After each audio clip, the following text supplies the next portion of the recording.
Good morning and welcome to this week's edition of the podcast where we are talking about everyone's favorite season, bowl game season. And why is it so exciting? Because there's a lot of great football happening. Of course, it's in the mix of the holidays, so it gives us something to talk about. There are phenomenal bowl games coming up, but bowl game season looks a lot different this year. And here to dive in and talk with me and answer all my questions I have about bowl game season is our sports expert, my co-founder, my brother, my favorite human, Scott. Scott, welcome to the podcast. Thank you for having me on. We will try to answer all your questions factually and correct.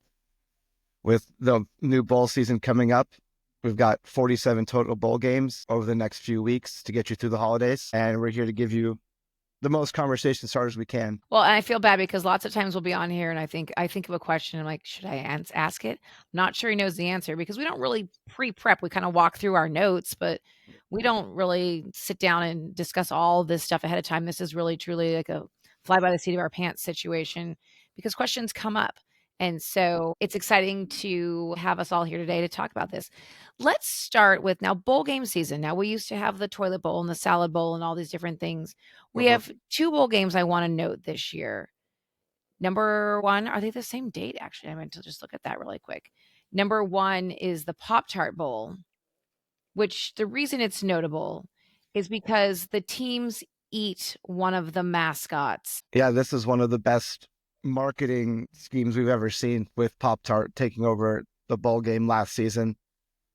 It was so well publicized that the winning team would get to eat one of the mascots.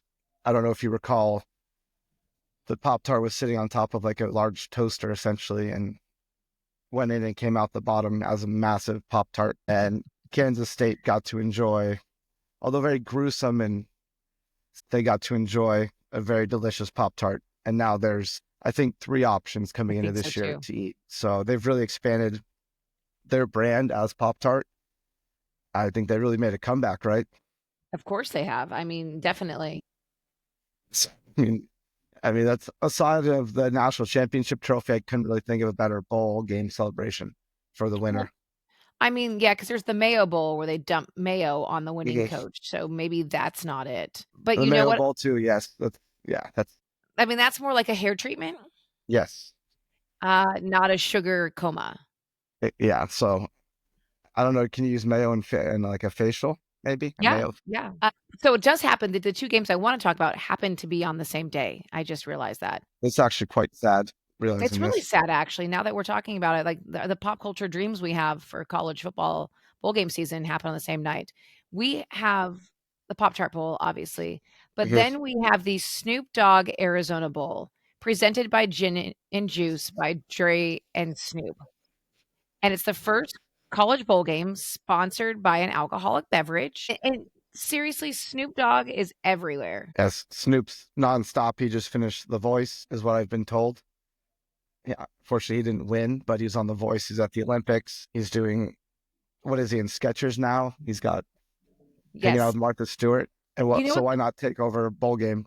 the most interesting thing is, like, so the tiny human is 6, Mm. and we were watching a Netflix kids movie, and there were a bunch it was a dog movie about dog that got lost or whatever, and the dog's on the playground, there was a big, greyhound, like, that was on his old album cover, Yeah, and the dog is Snoop Dogg's voice.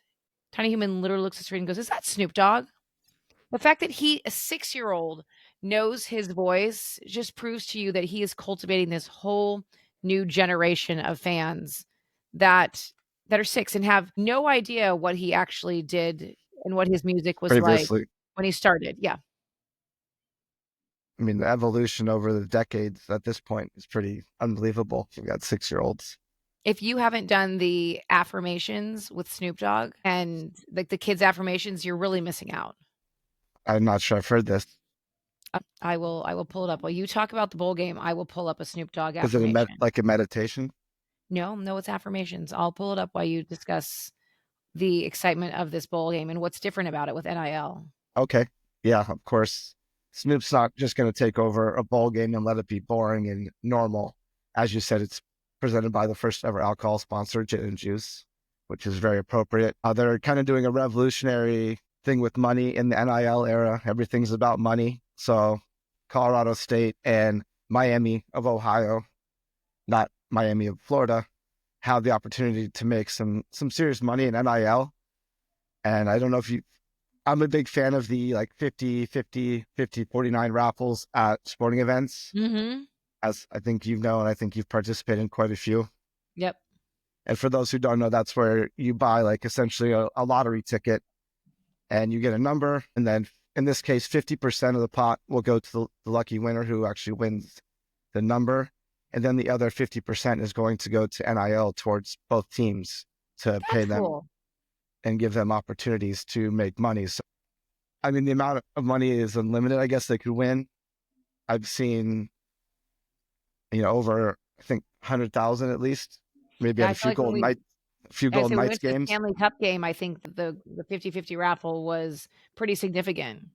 Yeah, so as long as the fans show up, and I assume Snoop and Dre would probably throw some money towards that 50-50, I would hope. I mean, he's got Skechers money, he's got Olympics money, he's got nonstop money. So And the 2 of them have a new album coming out too, I believe, if I remember correctly. I assume they do if they're partnering on this bowl. I mean, they have gin and juice, their alcohol, which I didn't know was a thing. We do now. Yeah. But I believe they also have an album coming out. And it's not Okay. gonna be as good as the affirmation song. Are you ready for it? Are we allowed to play it? Yeah. Well, I think you get 10 seconds or something. Let's 10 see it. seconds. Go ahead. Go. My feelings matter. My feelings matter. I get better every single day. I get better every single day. I choose to feel happy. You're welcome. There we go. Now Okay. you know the affirmation song. So if you need a pep talk, Yeah. some mornings in the car, we need a pep talk. So the affirmation Everyone song comes does. on. Yeah, Okay. Well, thank you, Snoop. I'm sure that he'll play that before the game for both teams. probably so. I love it. I love it. Now let's take a turn. I want to talk a little bit about just the shift in bowl game season. Hmm. One thing we saw that's come through in the past 2 years or so is the fact that the transfer portal opens after the regular college football season is over. Now, previously we didn't have this big playoff system like we'll talk about here in just a little bit. But the transfer portal opens, which means there can be teams that have no idea who's playing on their team, playing in bowl games. Yes. The transfer portal the NCAA created, it's kind of killed bowl season. The dates it's open is December 9th through December 28th. So essentially, as soon as these regular seasons are done, these kids can enter the transfer portal unlimited, I guess, technically. They can transfer nonstop, but they can get in the transfer portal, which means they would not be playing in their bowl game. And for a lot of these like college football playoff bowl games, you don't have any clue who's actually going to be playing in the game. So it's really been it kind of killed bowl season, and unfortunately, the NCAA hasn't necessarily done anything to help it out or come up with a solution. They just threw it out there. I think last year, what we said, over 1,000 players were in the portal. It was something incredible. What I don't understand is, things like we'll talk when I worked in Major League Yeah. Baseball, you don't make big announcements. Like they're scheduled, Yeah, strategically so you don't impact what's happening and you don't cannibalize what's happening. Like I'm really shocked that they don't wait until the national championship game is over to open up the portal. because there's one in winter and one in spring. So I think they really need to look at that. Like you said, Yeah. these baseball, no one's making an announcement during the World Series where they're going. So No. I think that I don't know who's going to do it. At some point, they'll have to do it. I forget who kind of gave this example, but if there was free agency in NFL after the season, this is kind of this is the equivalent. Like if you had a free agency period in the NFL after the season ended and you could jump to a new team, there's no that's why they don't do it in the NFL, because it would ruin teams. It would ruin teams, it would ruin the playoffs. But so I guess Yeah. my question is, so if I enter the transfer portal, Mm. I can no longer play on my team? Correct. Oh, interesting. Okay. Because do people enter the transfer portal and then never get picked up and then have nowhere to go? I'm Yes. assuming? I mean, you could always go back Assuming they'll if you're, take you. yeah, if the school you left or tried to leave will take you back. You don't Yeah. know. They could give away your scholarship and you have no place to go. Right. So it's really, NCAA has done some dumb things. This is one of the dumbest because they really have no solution for it and they refuse to fix it. Yeah, like, name, image, likeness to me is like, Yeah. okay, I get it. Schools were benefiting from these students' name, image, likeness. Like, that makes Yeah. there's still a wild it's a Wild West, and don't get me wrong, it's not perfect. But the transfer portal is just, to me, it makes it so messy with, name, image, likeness tied in on top of it. Yes, exactly. Yeah, And so messy. I assume there's probably some NIL deals that I don't know.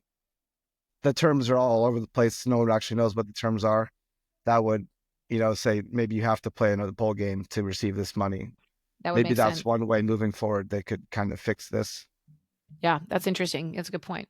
So, the playoffs. Let's talk about the Yes. playoffs. It's the first year we've had this expanded 12-team playoffs, which has been really exciting, mostly because two of my teams are still in it. And so, I guess talk to us a little bit about the format, but, like, I mean, I don't wanna belabor it because we've talked about it a lot, but Yeah. how it kind of is going to work. What's in it for these teams? Obviously, it's exposure. Obviously, it's more money, but maybe talk to us a little bit about what that looks like. Yeah, so this is the first year where we have 12 teams. Previously, it's been only 2 teams that had a chance for the championship, and then it shifted to 4. And then they realized the amount of money that could be made with a 12-team Mhm. playoff. So this is the first year that we actually had 12 teams in the running. Throughout the season, you saw it allowed more fan bases to be engaged with the opportunity Mhm. to make the 12 teams. So it made viewership and just support from so many different schools higher because everyone thought they might have a chance to get in. And it's the first year, so they're gonna tweak things moving forward, but at least we have 12 teams now. Yeah, I mean, it's been interesting to watch, and I think name, image, likeness, and some of the opportunity to be in a playoff really has opened up the season. It's become much more interesting this season. We've seen a lot of nobody's really been holding that top spot for a long period of time. We've seen it sort of evolve, and so I think that's been really kind of a cool thing to see. Okay, so first round, we have the top 4 teams who won their conference have a bye week. And that was one of the major sticking points with this year's ranking system. So the 4 highest conference champions got a bye week, so they have a week off. So Oregon's number 1, Georgia number 2. And then no one really predicted Boise State would be there. And then also your Sun Devils kind of shocked the world, and Go they've Sun got a Devils. first round. They've got a first round bye as well. So when the committee made these rules, I don't think they expected those 2 to be in there. So they'll probably change it next year to make sure that bigger schools get in. But it's cool for obviously Boise State, who's in the Mountain West. We got to see play a lot, and then your Sun Devils. Well, I mean, I think it'll still make for good football. I mean, you've got their matchups are gonna be good in the second round. So Mhm. the first round starts on December 20th with Notre Dame, Indiana. It's gonna be in Notre Dame, so the higher seeded team in these matchups in this first round hosts the home game. No one wants to play in December in South Bend. It's freaking cold. I think when I was talking to somebody last week there, it was like 20 degrees, Yeah. 6 inches of snow. It's not people I know who are going are buying heated pants, heated shirts, like, it's going to be freezing, and so that game is on Friday, and the other games are on Saturday, that week, the Yes. 21st of December. And that's one of the major sticking points of being the higher seed. You got to host a home game. And I guess Notre Dame didn't get necessarily the home field advantage they were hoping. They're playing Indiana. So Like, they're in the they same didn't get, state. Yeah. yeah, they didn't get somebody from California or Florida, which would have been a major advantage. But still, they have home field advantage, an interstate rival, I guess, although they never really played, I don't think. Mm-mm. The one that's the real big home field advantage is going to be SMU, Southern Methodist from Dallas, going up to Penn State. Yeah. That's probably one of the biggest weather advantages we're going to have. So I was Penn hoping we were State's gonna get SMU just because of that situation. Yeah, exactly. So unfortunately, Notre Dame didn't get it. Penn State got it. And the way they rank these teams is there's no real like dead set formula like March Madness where they rank them. So they'll adjust how they rank these teams moving forward too. So Got it, okay. it'll be interesting. That Clemson, Texas is kind of a wash weather-wise, and Tennessee going to Ohio State, that actually might be a little cold for Tennessee. Yeah. It'll be interesting. I think it'll be Mhm. interesting to see. I mean, it's been good football. Yeah, I mean, that absolutely. Boise State UNLV game, God bless UNLV from rolling Mhm. into indoor facilities in Yeah, Vegas to 20 degrees in Boise. and But I mean, rain. Do you know what I learned about the field in Boise? You told me this, maybe, Yes, that that birds die because they think it's watered. Their field is blue, for those of you who don't know. It's all blue turf, and that birds think it's water, and they dive into the pool of water that's not there, and they die. correct. Yeah, so they don't really publicize that too often. No, but that happens with I think it's the Viking stadium too, that's, like, all has a whole section that's They all fly glass. into it. Yeah, Yeah, there's a lot of bird do not be a bird in those areas, okay? Stay there's south. there's your bird talk for the day. You can And eat there's it with your 5 lords of and I was gonna say there's one more thing I want to talk about the first round. So ESPN has the broadcasting rights, but for the first round, they've actually sold off and allowed TNT to broadcast a few games, which is kind of Smart. interesting. And then there's the Notre Dame stat where ESPN is going to be the first network to show a Notre Dame home game since they've always had this NBC deal from like the beginning of time. So that's something silly to watch. Well, it's interesting because they sold it off to TNT, like, maybe they went, "You know what? The first round, people are gonna be excited, but they're gonna spend more money or more you're gonna have more eyeballs the later Yeah, series. So maybe we help pay for our purchase, yeah, essentially." billions of dollars. Yeah, Yeah. You're still losing eyeballs, right? You're not getting almost. exactly, but good for them for getting resourceful. So, is there a financial, like, obviously them hosting a home game, being on TV and all those things, is a definite financial boost to them, the schools. But do they get paid if they win? All about the money, right? Of course. That's why we're So here in the yeah, first place. they're certainly getting paid if they win. So basically, you get $4 million just for making the field, and then 4 million for advancing to the quarterfinals. So the teams that got the bye are basically getting 8 million to do nothing for that first week. Sounds good. So that's pretty awesome. And then from there, it goes 6 million to the semifinals, and then 6 million for the finals. There's certainly incentive for these schools and for their conferences. It's all about the money, as we know. And that's why I went to a 12-team playoff. Sure, of course. And they're not worried about the student athlete anymore. The amount of extra games they have to play? Yes. I mean And so it'll be, I mean, if you get the bye, it's 3 extra games, but you're which is yeah. kind of nice. It's still it's significant on someone's body. So we have first round December 20th, 21st. The quarterfinals are December 1st, so New Year's Eve and New Year's Day. And we have those will be at the typical bowl games, Fiesta, Peach, and Rose and Sugar Bowl. Yeah. So those bowl games will still exist.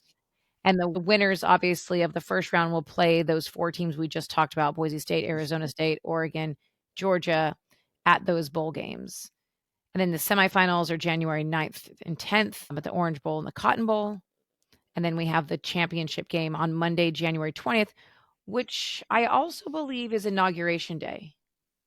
I just heard that today and I was like, "Oh, I didn't realize they were both the same day." Never thought about that actually, Mhm. because it's typically not that late, but because they're playing a playoff, I guess it got extended to. Yep. So what a day that'll be quite the day for everyone. That's gonna be well, you know what, though? It's gonna be really interesting, like, from a news perspective, Mm-hmm. that's not the best day to do it. No, there's going to be a lot of coverage on other things that day. And maybe it's a good distractor, right? Also, if you don't wanna talk about inauguration, then it's a good distractor that you can talk about the college football There you go. championship That's game. why we're here.